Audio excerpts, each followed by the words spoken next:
అసలు స్వామి హనుమ పేరు చెప్తే చాలు, బుద్ధిర్యశో బలం ధైర్యం నిర్భయత్వం అరోగత అజాడ్యం వాక్పటుత్వం చ హనుమత్ స్మరణాత్ లభేత్.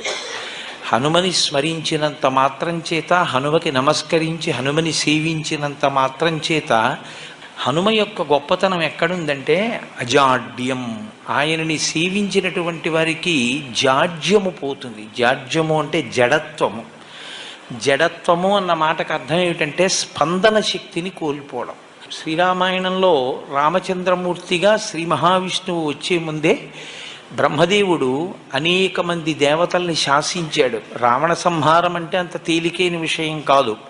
నరవానరముల చేత సంహరింపబడడు కనుక, ఆయన నరవానరముల చేత సంహరింపబడనని వరం అడగలేదు కనుక మీ అందరూ కూడా వానరాంశలలో వెళ్ళండి అన్నాడు. దేవతలందరూ వానరుల యొక్క అంశలలో వచ్చారు. కానీ